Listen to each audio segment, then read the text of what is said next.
C'est quoi la double exposition en photographie? La double exposition, c'est assez simple. En fait, c'est juste prendre deux photos et les superposer l'une sur l'autre. Perso, moi, c'est un style que je pratique depuis longtemps. J'adore pouvoir en fait prendre deux univers différents et les relier ensemble par un point de fusion qui fait que c'est un tout cohérent. Cette technique photographique, elle date de l'argentique. À l'époque, sur les boîtiers argentiques, on avait un levier pour armer le boîtier. Donc ça armait le rideau, le déclencheur pour couper la lumière dans le boîtier, mais également ça faisait avancer la pellicule d'une case pour pouvoir prendre une nouvelle photo.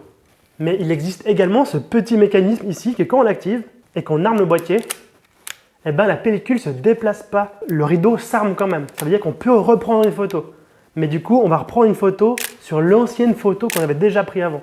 Avec l'arrivée des appareils photo avec capteurs électroniques, la pratique s'est un peu perdue parce que c'était forcément moins simple d'en faire. Puis pendant longtemps, en fait, il n'y avait même pas la possibilité d'en faire.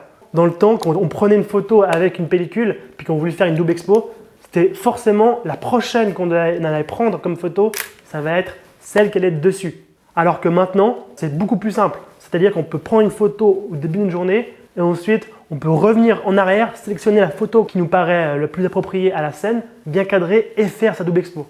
En parlant de cadrage, dans le temps, il n'y avait pas de cadrage. Enfin, on devait juste se souvenir de la première photo puis cadrer un peu au pif. Alors que maintenant, non seulement on a une surtransparence de l'ancienne photo par-dessus l'appareil photo, mais également on peut facilement recommencer s'il faut et on voit tout de suite le résultat. Alors que dans le temps, il fallait envoyer la pellicule, etc. Il est aussi possible de faire de la double exposition à partir de Photoshop, c'est-à-dire de sélectionner deux images et de les fusionner. Mais moi, je trouve que ça me perd un peu de sa valeur. Moi, j'aime bien en fait sur le moment quand je fais de la street photo, je réfléchis avec les anciennes photos que j'ai déjà prises, quel est le meilleur cadrage possible entre mes photos. Ça permet d'avoir une grande latitude artistique et vraiment pour vraiment s'exprimer à fond là-dedans.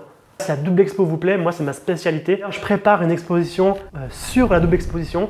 Depuis 2020, en fait, je fais le tour des villes de Suisse et puis je les prends en double expo. C'est ma première exposition personnelle, j'en suis super fier.